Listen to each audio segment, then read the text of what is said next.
USS Enterprise, AKA the Big E, a fighting city of steel. She is the most revered and decorated ship of World War II. On this 360-degree battlefield, where threats loom, on the seas, in the skies, and in the ocean depths, the Enterprise's enemies could be anywhere and everywhere.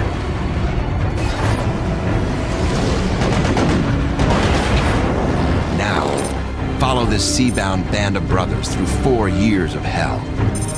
From Pearl Harbor to the doorstep of Japan. You know what? You did this to us, watch this. Here we come now. There's nowhere to run when the war is all around you. Battle 360, USS Enterprise, call to duty.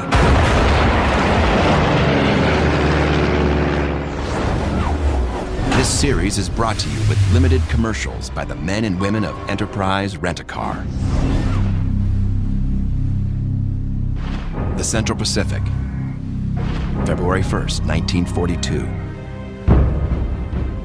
Aircraft carrier USS Enterprise, with 2,800 men aboard, steamed through hostile waters near the Marshall Islands. War on the high seas has been raging for almost 2 months. Tensions on board run high. 1:40 p.m., 2 miles off the carrier's starboard bow. 5 twin-engine Japanese bombers break out of the clouds and swoop toward Enterprise in a low glide. They're Mitsubishi G4Ms, Allied code name Betty. Enterprise's anti-aircraft guns greet the invaders with a cloud of lead. But even with the carrier guns banging away, the Japanese Bettys are still determined to deliver their 132-pound high explosives onto Enterprise's deck. Just one hit could put this floating airfield out of commission. The Japanese planes open their bomb bay doors and let the ordnance fly. All the bombs miss. But one is close enough to rock the Enterprise. Shrapnel rains down on the carrier's deck, mortally wounding one of her men. With their bomb bays empty, the enemy planes bug out, except the one in the rear. Although American gunfire has left her critically wounded, the last bomber does a 180-degree left turn and buzzes back toward the carrier. He knew he was lost, and he was going down, so he's going to take some of us with him. Enterprise Captain George Murray orders instant evasive action. Full right rudder. As the ship attempts to swing to the right, out from under the bomber, the enemy plane dips down to just a couple hundred feet above the water. All of our guns that could were firing at it, but it was coming on and kept coming and coming. Aviation machinist mate Bruno Peter Guido sees the impending disaster and scrambles into action. This sailor actually ran across the flight deck, jumped into a parked airplane, got on one of the machine guns from the plane. And he took the guns up like this and he started shooting at them like this. With the ship moving sideways, at the last moment, a suicidal enemy bomber charts a flight plan for maximum destruction. He banks sharply to the right on a collision course with the Enterprise. As the bomber crosses over the deck, its right wing shears off the tail section of Guido's plane.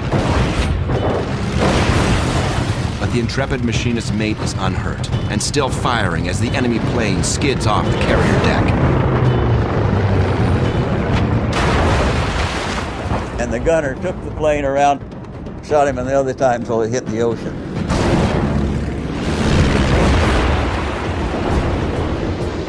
it is clear to his shipmates that Guido's heroics have saved the day.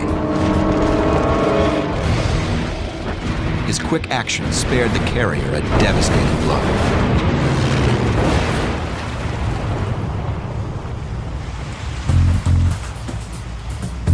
The commanding officer of the aircraft carrier group, Rear Admiral William F. Halsey, has watched the extraordinary shootout from the Enterprise bridge. 10 minutes after that was over, Halsey called down and said, "Who was that guy in the rear seat of that airplane fired at the attacking plane?" And he said, "Send him up to the bridge." From Guido's description, he stood at attention, saluted the admiral and says, "What is your name?" And he said, "Bruno Guido." "What rate are you, Bruno?" "Aviation machinist mate 3rd class." He said, "Bruno, you are now aviation machinist mate 1st class."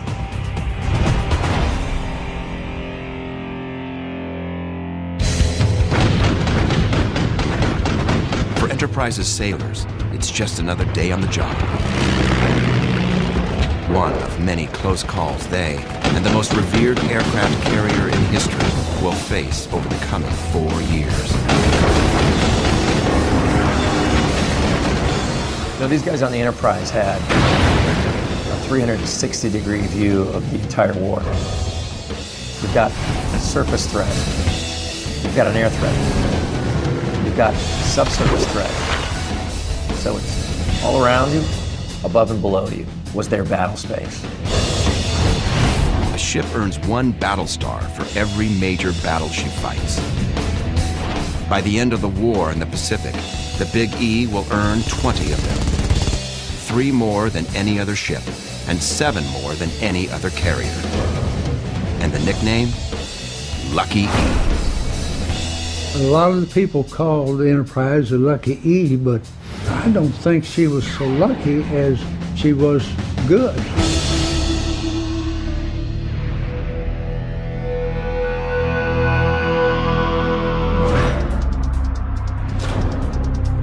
The story of the Enterprise began 6 years earlier. Launched in 1936, USS Enterprise, alphanumeric designation CV-6, is a new breed of aircraft carrier. Yorktown class, the supercarrier of its era. It's a sleek-hulled, medium-weight vessel, 108 feet wide, with a flight deck running across almost the full 809 feet of her length. Her deck is Washington State timber. Her hull, Pennsylvania steel. Displacing 25,000 tons when fully loaded, the Enterprise has a range of 12,000 miles, with a top speed of 32.5 knots. She's armed with 24 50 caliber machine guns, 4 quad 1.1-inch cannons, and 8 5-inch guns that can take out air or surface targets from a maximum distance of 18,200 yards. The Big E weighs more than 16,000 tons less than the older carriers in the fleet, but can carry the same number of warplanes into battle. She's more fuel efficient, more agile, more deadly. The Enterprise had a spirit about it, indomitability. No other ship was going to compare with it. The Enterprise can carry up to 96 aircraft. It is an armed airport. You have all of those workshops and areas underneath the flight deck, called the hangar deck, where they service the planes and where the planes are usually stowed. There are 3 elevators, and that's how those planes are brought up to the flight deck or taken below. The carrier is the floating base for 1 squadron of TBD Devastator torpedo bombers, the slowest aircraft, which are typically held back until enemy surface ships have been spotted. 1 squadron of Grumman F-4F Wildcat fighter planes patrols near the ship, guarding it from air attack. And 2 squadrons of SBD Dauntless Scout bombers are routinely deployed to search 200 square mile sectors in all directions for an enemy presence. If the enemy is located, the SBD, with a 2-man crew and a max speed of 250 miles per hour, can win an air-to-air shootout with the two 50 caliber machine guns in its nose and dual rear-mounted 30 caliber free-floating machine guns. It also has the capability of hitting enemy ships with 1,200 pounds of bombs. With its cadre of warplanes, Enterprise is well equipped for battle with Japan. But none of the Big E's pilots have ever fired a shot in anger. How will they respond when the Empire of the Sun delivers its first attack?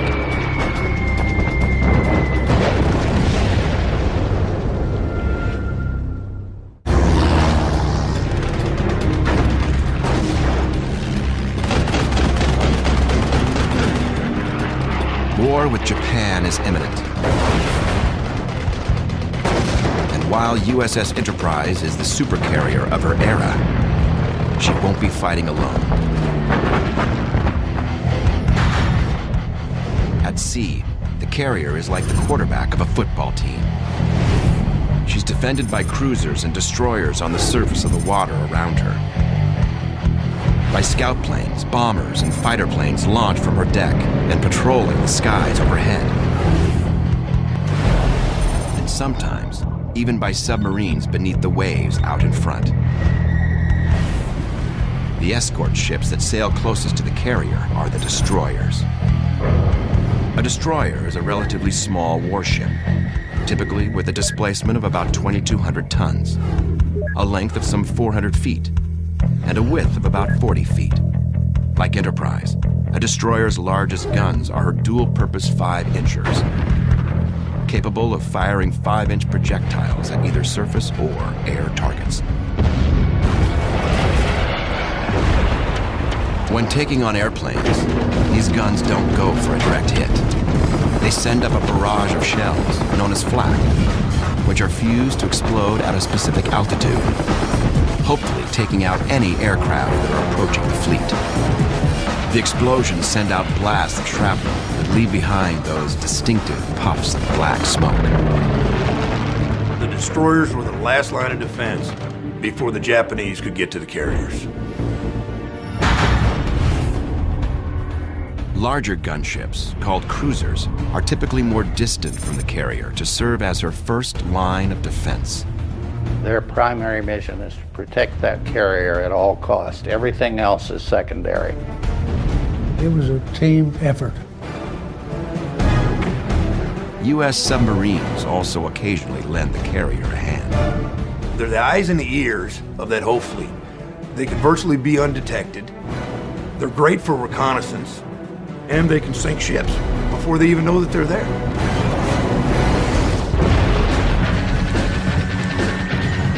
But Enterprise is the heartbeat of the task force. It takes thousands of men to keep this floating city on the move. Clerks, yeomen, cooks, men in the anti-aircraft divisions, radar men, radio men, signalmen, different types of technicians. The ship typically has a marine detachment, and their job is security for the ship, and they generally have battle stations. There are a lot of people on an aircraft carrier, and all of them are doing different jobs. The average age aboard ship is 19 years old, and these young men have come from all across the country to serve on this massive melting pot. The decks echo with the accents of the Deep South and the Midwest. Ranch hands from Texas bunking with street toughs from Hell's Kitchen. Guys from Pennsylvania, Alabama, California, and everywhere in between. For many of these American boys, life aboard this megaship takes some getting used to. I grew up in Round Rock, and there's 1,200 people in Round Rock when I left there. Went aboard the Enterprise, and there's about 2,800 on the Enterprise. It's like a city. You didn't know all of them. The Enterprise was the biggest ship I'd ever seen in my life. In fact, when I walked up the gangplank for the first time, I was imagining, golly, there must be a swimming pool on here.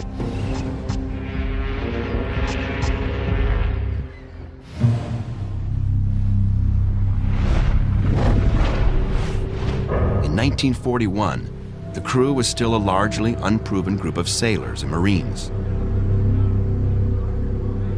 How they would respond in the heat of battle was anybody's guess.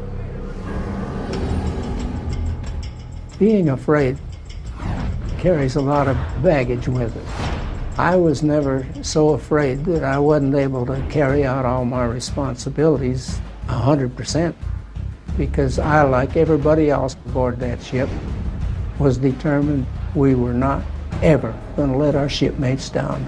I think that one thing there kept us on the job regardless of what the circumstances were.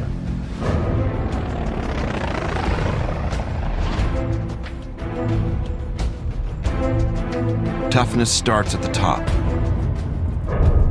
And Enterprise's task force is run by the toughest admiral in the Pacific, William F. Bull Halsey.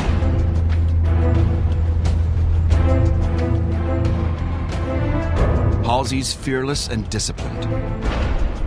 And most importantly, he's a scrapper.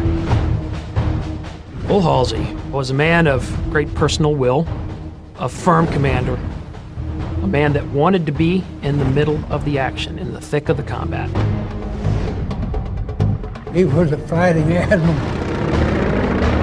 I have seen him many times on the bridge when we were under dive bombing attacks, shaking his fist and cussing those Japanese dive bombers. And he was out there. He'd have a helmet on, but that was about all. His men immediately respect him.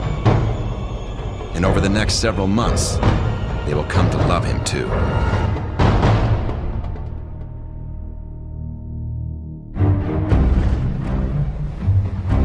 In the fall of 1941, Halsey and the other American commanders have a wary eye on Japan. The Japanese have made several threatening moves in recent years, invading China and allying themselves with Germany and Italy to form the original axis of evil. The Empire of the Sun is anxious to expand its territories across Asia. The U.S. and her allies are determined to stop them. Attempts to negotiate with Japan have floundered, and American intelligence has intercepted ominous messages hinting at war. By November 27, 1941, talks with Japan have ceased. The following day, Admiral Halsey approves the issuance of a special order. Battle Order Number 1. Bill Norberg, a yeoman or clerk aboard the Enterprise, recalls some of the inspiring language from the order. The things that I recall most clearly are the Enterprise is now operating under wartime conditions. Steady nerves and stout hearts are needed. Steady nerves and stout hearts indeed. December 6, 1941. Enterprise is 300 miles from Pearl Harbor. The Big E is due back at Pearl this evening. Lucky for Enterprise and her task force, Mother Nature has other ideas.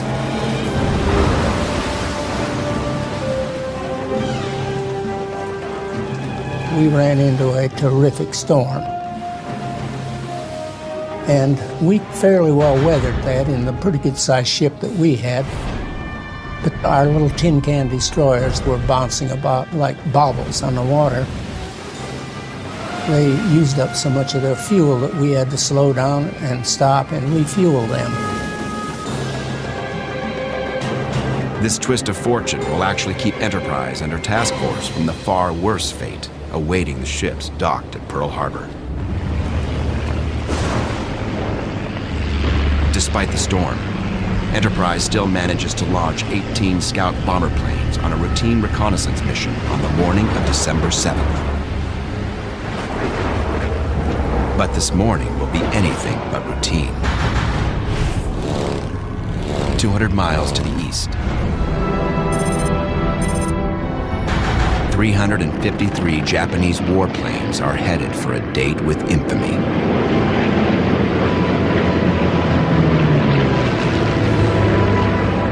Enterprise crewman Sergeant Frank Graves has been temporarily assigned to a post on dry land. He's at machine gun school near the entrance of Pearl Harbor. History is about to happen, and he's got a front row seat. I heard some strange engine sounds. I looked up, and right above the algaroba trees, probably not more than 75 feet in the air, were large Japanese three-seater torpedo bombers with a torpedo hanging on them, single file, one behind the other. And I started yelling, "Japs, Japs." Finally, I guess one guy decided to have some fun, and he opened fire on us. Hit the guy next to me.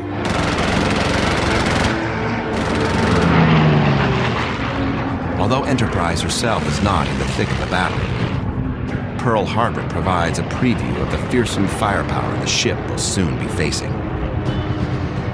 In addition to their Zero fighter planes, the Japanese air arsenal includes the B-5N2 torpedo bomber, nicknamed Kate, with a top speed of 235 miles per hour and a crew of 3. The plane doubles as a high-altitude bomber. But the aircraft that will prove to be the most deadly, sinking more Allied warships than any other in the Pacific War, is the D-3A-1 dive bomber, nicknamed Val. With a 2-man crew and a max speed of 240 miles per hour, the Val is capable of carrying 1 550-pound bomb and 2 130-pound bombs. We could see the dive bombers working over Pearl Harbor.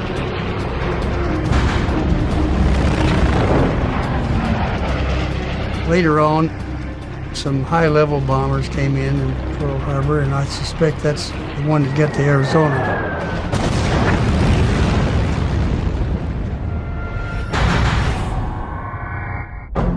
More than 100 miles out to sea, Enterprise receives word that something is happening in the harbor. Something came over the radio. Pearl Harbor under attack. This is no drill. When Admiral Halsey gets the news, he has just finished breakfast and poured his second cup of coffee. Halsey, the men around him, and the Enterprise herself are suddenly electrified. We were pretty much aghast. It just seemed surreal that we could actually be at war right that minute after we'd been at peace just a minute or so before. I think many of us grew up that morning.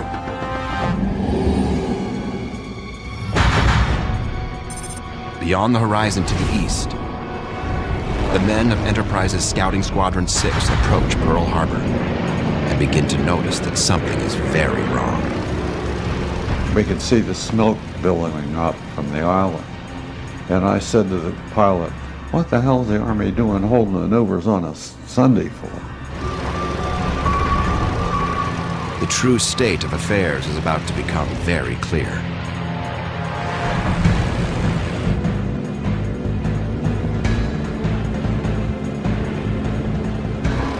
The squadron's radios crackle with a frantic call from one of the pilots. There was Clarence Dickinson. Now, he had a squeaky little voice that you couldn't miss him. "For sake, shoot that son of a on our tail. He's shooting real bullets."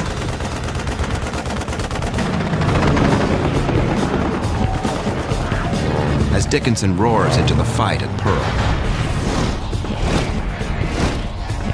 multiple enemy Zero fighters jump in. His rear seat gunner opens fire and downs one of the attackers.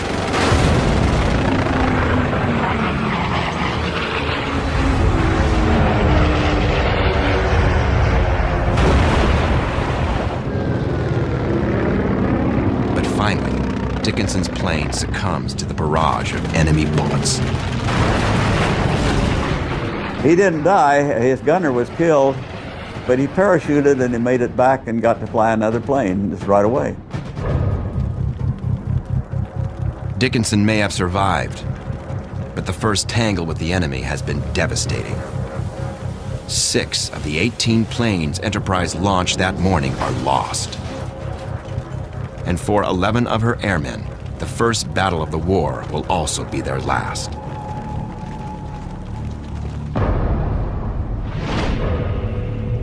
USS Enterprise finally steams into its home port on the evening of December 8th, roughly 32 hours after the attack. The ships were on fire. There was smoke everywhere. There was oil all over the water. I don't recall seeing any bodies floating around, thank goodness, but it was a nasty mess. It looked bad, it smelled bad. You could almost feel gloom and doom in the air. They had fireboats and tugs in trying to put out the fires. The surface of Pearl Harbor was about maybe 3-4 inches deep with fuel oil.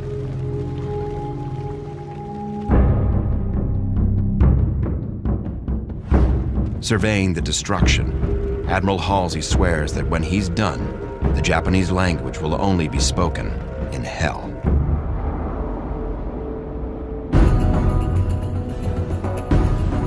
Halsey orders every able body on the ship, officer and enlisted alike, to help refuel and reprovision Enterprise as quickly as possible. It's a job that normally takes a full day of round-the-clock work.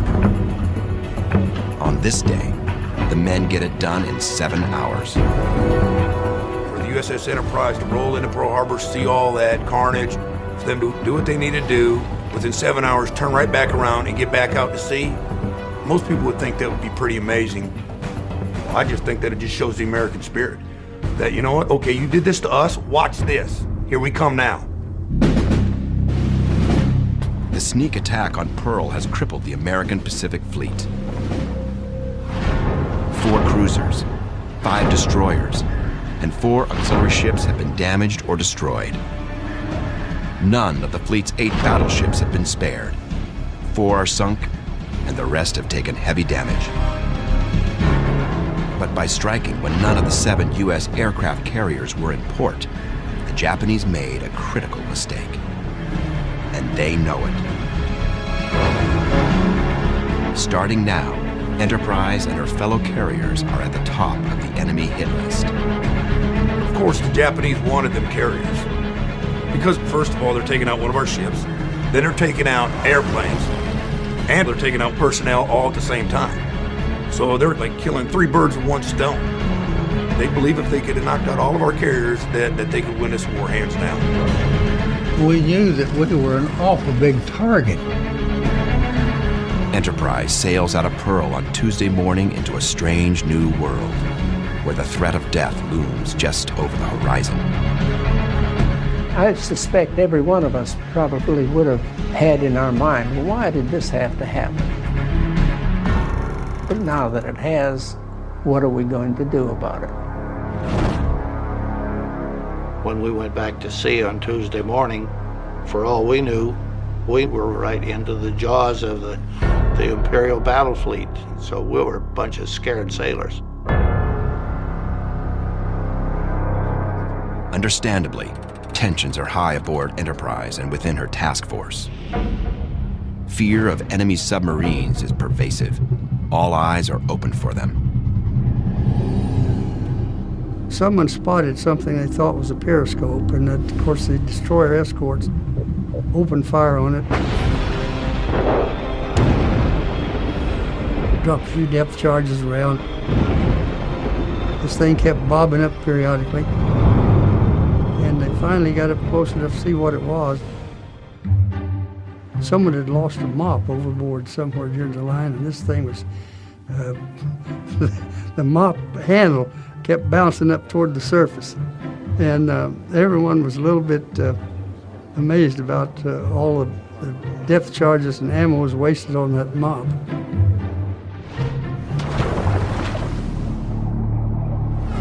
But the deep waters near Hawaii do conceal legitimate threats. December 10th, 1941. The Big E is on patrol near the Hawaiian Islands. Off to the south of the carrier. Perry Teff, a dauntless dive bomber pilot from Enterprise's Scouting Squadron 6, spots enemy submarines at the surface.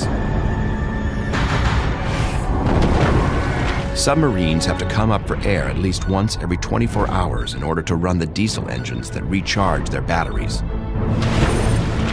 This morning, Japanese submarine I-70 is in Perry Teff's sights.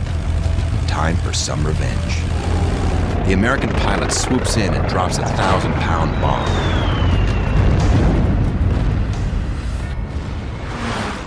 The explosion rocks the Japanese submarine, damaging it and preventing it from diving beneath the surface.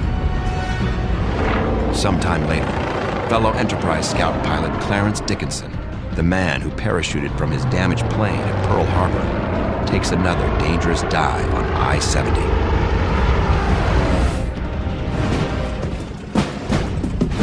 Being a dive bomber pilot in World War II takes nerves of steel. Dauntless pilots execute this death-defying maneuver at 275 miles per hour with their canopies open so that they can bail out quickly if they're hit. To ensure the element of surprise, they take their dive at an insanely sharp angle of 70 to 75 degrees. 70-degree dive angle on a World War II dive bomber. It's pretty dynamic. It's like your face is pointing at the ground. If I hold you up by your feet, give you just a little bit of push forward, that's 70 degrees. And we don't have to dive at 70-degree angles today because technology has allowed us to do much less dynamic dive angles. Dickinson plunges down towards the sub and finishes the job.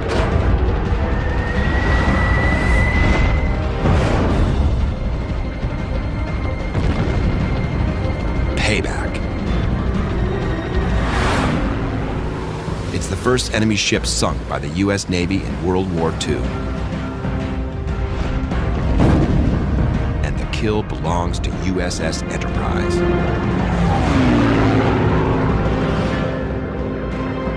For the USS Enterprise to get the first naval kill had to lift the spirits not only of just the ship's crew itself, but all of the American people. To show, you know what, we're not done. We're not even close to being done.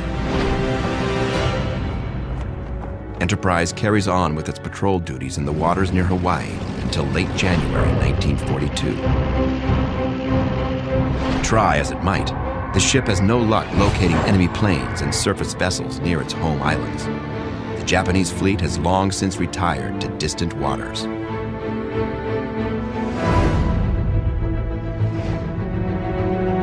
But even without the enemy in attack mode, life aboard ship remains perilous. Every time a plane takes off or lands on the carrier's deck, death is in the air.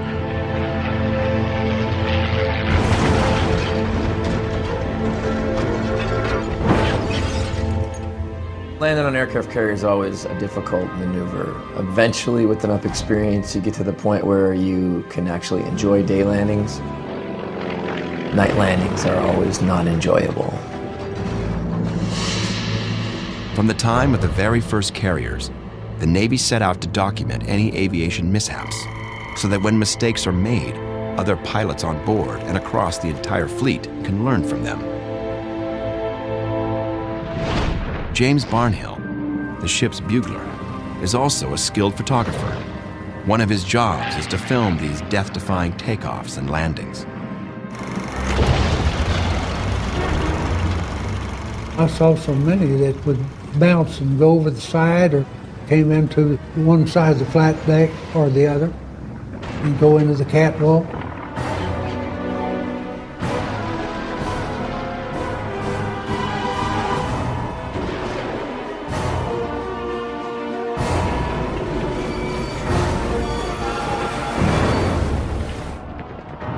If they looked like they were in trouble, then we started the cameras rolling. If it looked like it was a good landing, we didn't bother.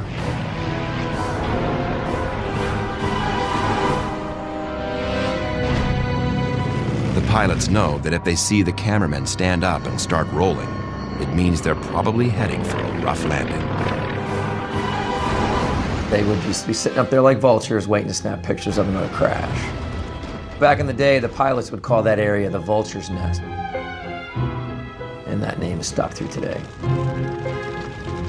Now you only have a space of landing that is 400 feet long. You have 6 wires out there, and you have to land on one of those wires. Of course, you don't want to land on number 6. I've only landed on modern aircraft carriers where we have 4 wires, and I can tell you when you miss the 3 and are headed to the 4th, get pretty close to the end of the carrier, you always know when you caught a 4 wire. Now with the 6 wires that they had back in World War II time frame, I imagine it was pretty similar. You knew when you caught the late wires, but really in pilot terms, we don't care what wire we catch as long as we catch a wire. February 1st, 1942. The days of training and patrolling are over. Time to take the fight to the enemy. Target, Wochi Island, Central Pacific, in the Marshall Islands chain. Objective, deny the Japanese a base for possible invasion of the Hawaiian Islands. Strategy, destroy Japanese airstrips, fuel storage tanks, ammunition dumps, and anti-aircraft batteries. Enterprise's task force cruiser USS Northampton kicks off the attack. Her 8-inch guns hurl their 260-pound projectiles 5 miles across the sea to their targets on the island.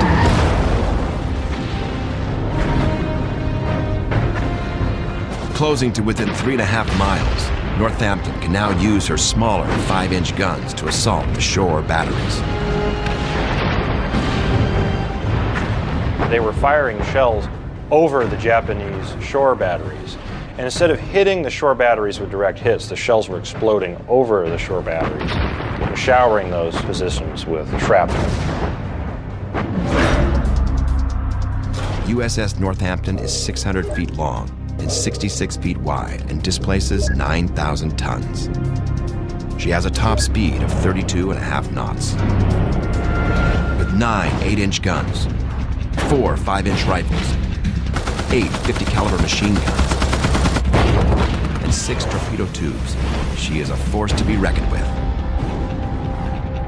The island of Wochi is experiencing that force this morning. 100 miles west of Wochi, surveillance has revealed a heavy concentration of enemy vessels at Kwajalein Atoll.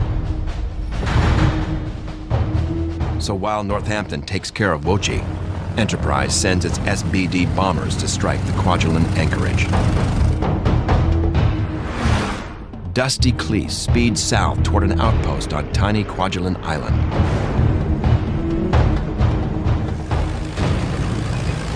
I found a cruiser there. So no fighters around. Oh boy, this is great. So I got up there and I made this dive.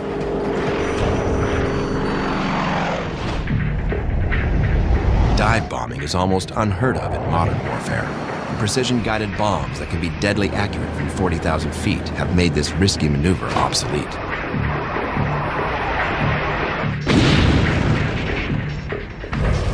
But if you wanted to be sure of hitting your target in World War II, you had to get in close. There's a lot of factors that come into dive bombing. Speed, dive angle, altitude at release, winds aloft. Clearly, the longer you wait to release the bomb, the closer into the target you're going to be, and the less all those factors can influence the bomb's trajectory. So in that respect, waiting is better. But you also got to be able to pull out of that dive bomb. And you also want to release the munition so that when it explodes, you're not caught in the frag pattern. So back then, typically released bomb between 1,000 and 2,000 feet. Again, the longer you wait, the more accurate it's going to be, but also the faster you're going to be pulling out and the lower you're going to be pulling out. So it's kind of there's a happy medium in there somewhere. As he dives down toward the Japanese cruiser, Cleese has just one bomb aboard, a 500-pounder. He knew he had one shot only. Everything had to be perfect. And he did it. I clobbered it. As he pulls out of his dive, Cleese is feeling pressure 5 to 6 times the force of gravity. But there's no better feeling than getting right up in the enemy's face and delivering a knockout blow. 5 miles to the north, a fellow Enterprise dive bomber pilot has discovered a cluster of merchant ships near the Carlos Pass.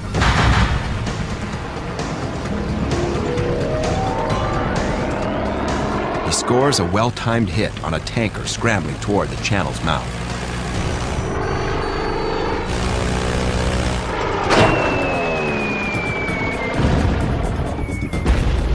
It was trying to go out at sea, and he hit it right on the head and caught it on fire. The tanker just happens to be at the choke point of the channel, and it blocks passage by the remaining ships. Well, here were all these ships inside of the lagoon. Then the USS Enterprise launched 9 torpedo planes after it to go get those remaining ships that were caught inside of the channel. Practically no anti-aircraft gun, and here these things couldn't move. Well, it was like shooting fish in the barrel. The torpedo bombers sent by Enterprise are Douglas TBD Devastators, slow, antiquated aircraft that will soon be replaced by more agile planes. With a sluggish maximum speed of 207 miles per hour and a feeble rate of climb of just 720 feet per minute, TBDs are overly vulnerable to both enemy fighters and anti-aircraft fire. They carry a single 2,200-pound Mark 13 torpedo. The Enterprise TBDs pass over Kwajalein Lagoon and drop their payloads, but there's not a single explosion. At this point in the war, American torpedo technology is hit or miss, and it's mostly miss. 9 out of every 10 torpedoes veers off course or fails to detonate. It's a frustrating reality for the pilots risking their lives at Kwajalein. Launched their torpedoes, not one hit.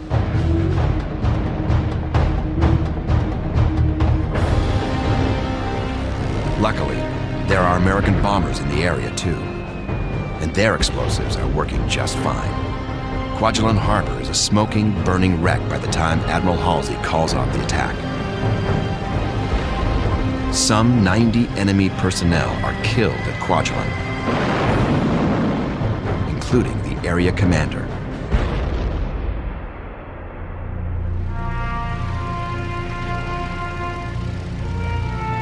The Marshall Islands raids are a huge success, and Enterprise returns to a hero's welcome at Pearl Harbor.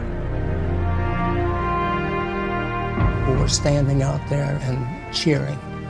I remember nurses waving towels. I remember some of the Army people holding their rifles up. And I even remember one guy holding a mop, and he was shaking that back and forth. They were so elated that somebody had whacked the enemy good and proper. And of course, our sailors were manning the flight deck by the hundreds. And they were looking pretty spiffy up there. And as we passed the Nevada, those guys hollered out in unison, "Hip, hip, hooray! Hip, hip, hooray!" And our people responded, just unbelievably exhilarating. Hip, hip, hooray! Hip, hip, hooray! And it sounds kind of sophomoric at a time like this when you look back on it, but at that time it's just exactly what we needed.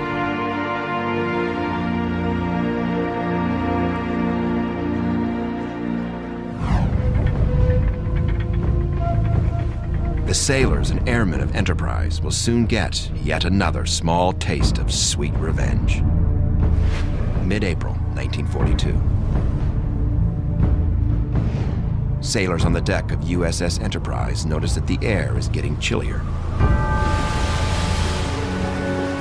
They've been operating in the steamy South Seas for weeks, and now the brisk weather is making it very obvious that they're sailing north.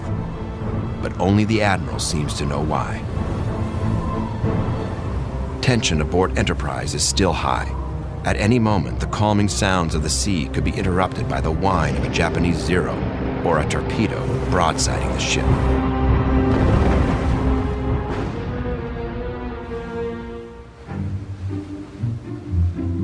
Up on the bridge, Captain's Yeoman Bill Norberg is working an all-nighter. I was working my shift on the bridge at night, and it was a 12 to 4 o'clock in the morning shift. And I was out on the port wing of the bridge. And out there, it just so happened, the general quarters buzzer is out there. And I kind of nodded off, and my head was leaning back, and it hit that buzzer. And the thing went off. And of course, that means everybody jump out of your sacks, get your clothes on, get to your battle stations. Around the ship, the crew jumps into action. Men roll out of bunks and grab for helmets. Crews ready their guns. But the skies remain quiet. Soon word spreads that this is a false alarm, and everyone aboard ship wants to know who triggered it. And I heard somebody say, I don't know who it was, but he had a pea coat on. And that was me. And I took off, and nobody caught me, thank goodness. Because, you know, sleeping on duty isn't the best thing you can do in time of war.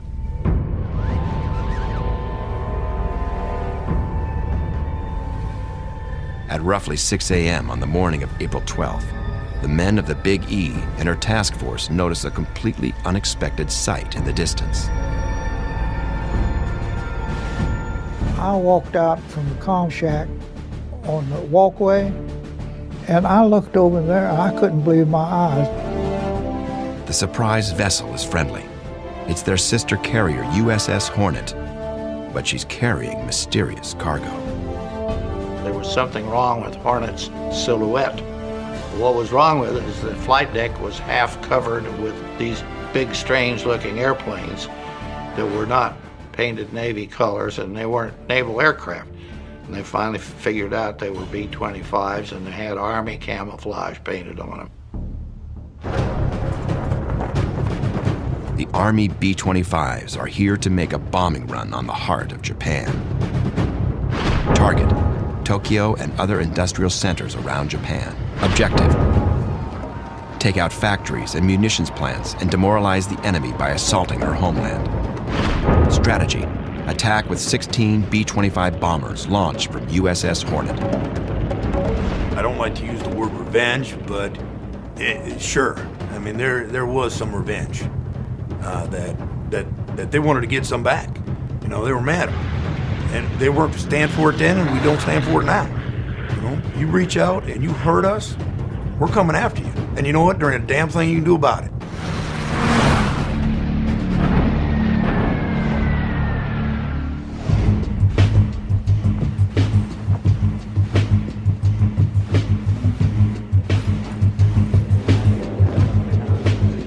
Army Air Corps Lieutenant Colonel James Doolittle has agreed to lead the daring mission. And he's chosen the B-25 as the aircraft on which to trust his life. The North American Mitchell B-25B is a twin-engine medium bomber with a range, depending on bomb load, of about 1,300 miles. It's typically manned by a crew of 5 and can deliver up to 5,000 pounds of bombs. While other bombers have more range and power, the B-25's modest wingspan of 67 feet 7 inches will allow USS Hornet to fit more bombers on its flight deck. The plan is for the carrier to get Doolittle's bombers within striking distance of Japan. They will then launch, bomb Tokyo and their other targets, and continue on to land in friendly remote Chinese territory. Since Hornet's normal defensive aircraft must be stored below deck to make room for the Mitchells, Enterprise and her task force will go along to protect the Hornet if she is attacked. We were all thrilled, but we were scared to death. We said, this is a suicide mission. In order to ensure that Doolittle's bombers have enough fuel to reach the designated landing area in China, Hornet and Enterprise need to get the planes within 400 miles of the Japanese mainland. But bad luck intervenes. We ran across this little, what we thought was a fishing boat. Turned out to be a patrol boat. We didn't pick it up on our surface radar, it was that small. Cruiser Nashville went out with her 6-inch battery and sank this thing. And we thought, well, maybe we got away with it. But Radio Pearl Harbor actually intercepted a message reporting warships. So they had to launch, and they had to launch right then and there. There was no turning back. The carriers are 650 miles from the Japanese mainland.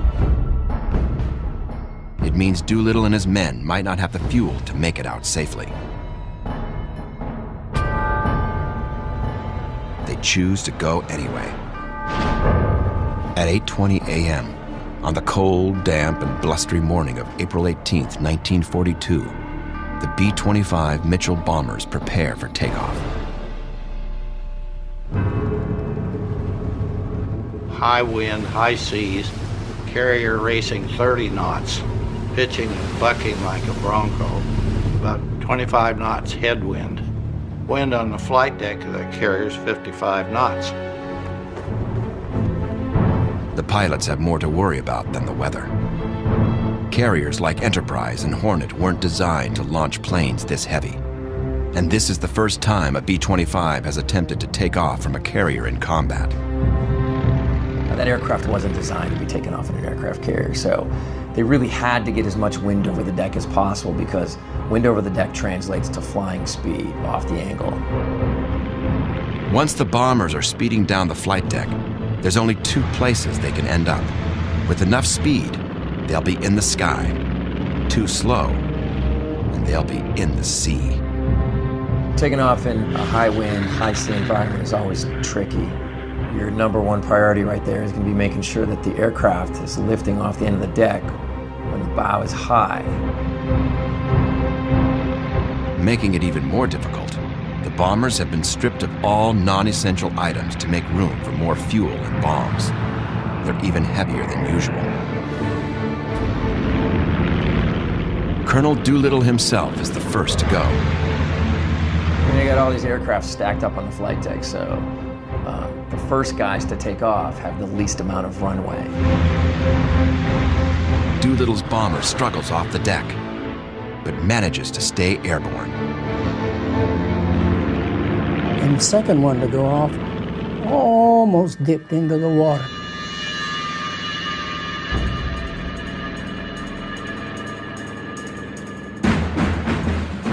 And if I recall, there was one more plane that almost went in the drink.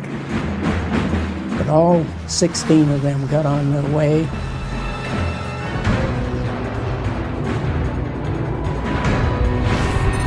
Four hours after launch, the bombers finally reach their targets. Despite enemy flak, each plane drops 2,000 pounds of hell into the heart of the Japanese homeland.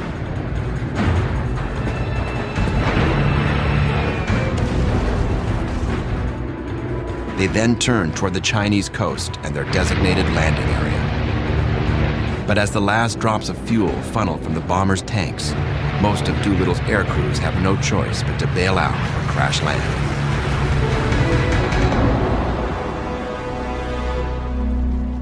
Three crewmen perish in the process. 8 are captured by the Japanese. The physical damage done to Japan has been negligible, but the psychological impact is truly significant on both sides of the Pacific. It was definitely a morale booster, not only for our servicemen, but for our whole country. At a time of war, when the enemy is getting nailed at the heart of their homeland, it makes you feel like, you know what? You try to stop us, ain't happening. We're coming after you. It showed the Japanese that they weren't invincible, that we could reach out and we could touch them.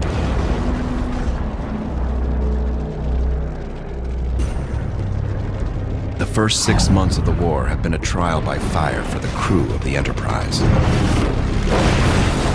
In December of 1941, the men of the Big E were sailing the Pacific, unsure of what lay beyond the horizon. Now, they are well on their way to becoming a battle-tested fighting machine. Morale on board runs high. We didn't look for the war to last very long. We just didn't think that the Japanese were that strong. They thought that the war would be over relatively quick, and they couldn't have been more wrong.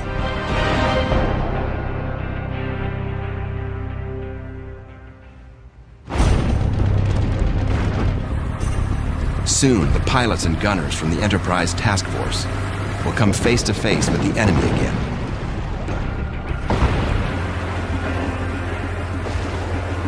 And the course of the war will change forever in the massive and deadly Battle of Midway.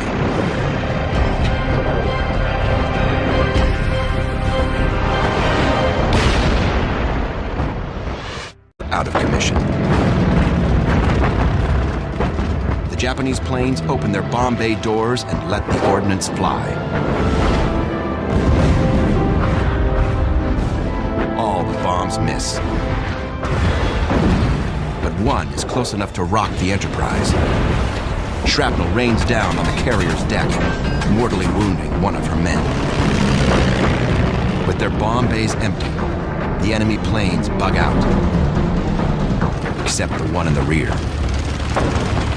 Although American gunfire has left her critically wounded, the last bomber does a 180-degree left turn and buzzes back toward the carrier. He knew he lost, and he was going down, so he's going to take some of us with him. Enterprise Captain George Murray orders instant evasive action. Full right rudder. As the ship attempts to swing to the right, out from under the bomber, the enemy plane dips down to just a couple hundred feet above the water. All of our guns that could were firing at it, but it was coming on. It kept coming and coming. Aviation machinist mate Bruno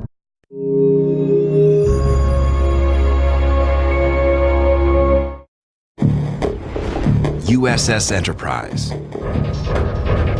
aka the Big E, a fighting city of steel. She is the most revered and decorated ship of World War II. On this 360-degree battlefield, where threats loom, on the seas, in the skies, and in the ocean depths, the Enterprise's enemies could be anywhere and everywhere.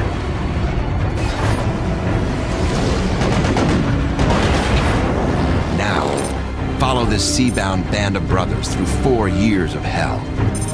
From Pearl Harbor to the doorstep of Japan. You know, you did this to us, watch this. Here we come now. There's nowhere to run when the war is all around you.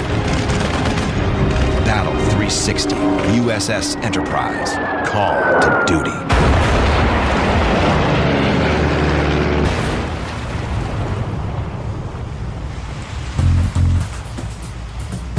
The commanding officer of the aircraft carrier group, Rear Admiral William F. Halsey, has watched the extraordinary shootout from the Enterprise bridge.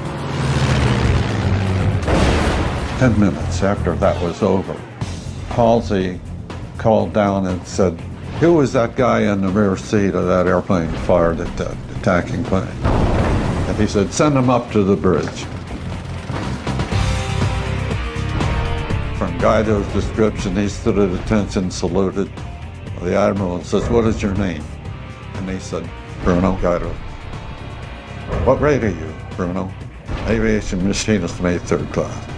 He said, "Bruno, you are now aviation machinist mate 1st class."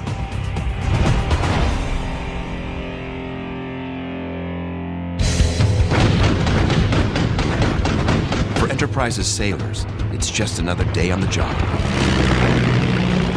One of many close calls they, and the most revered aircraft carrier in history, will face over the coming 4 years.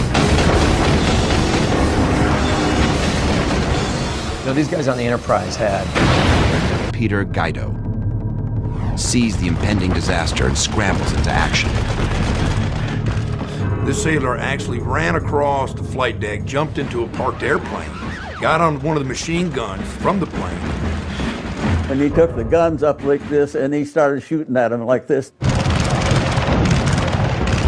With the ship moving sideways. At the last moment, a suicidal enemy bomber charts a flight plan for maximum destruction. He banks sharply to the right on a collision course with the Enterprise.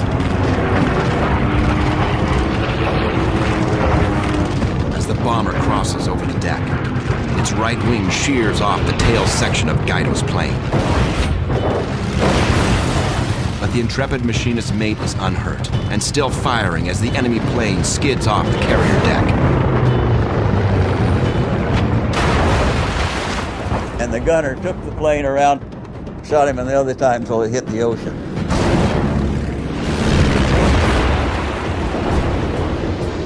It is clear to his shipmates that Guido's heroics have saved the day. His quick action spared the carrier a devastating blow. This series is brought to you with limited commercials by the men and women of Enterprise Rent-A-Car. The Central Pacific, February 1st, 1942. Aircraft carrier USS Enterprise, with 2,800 men aboard, steamed through hostile waters near the Marshall Islands.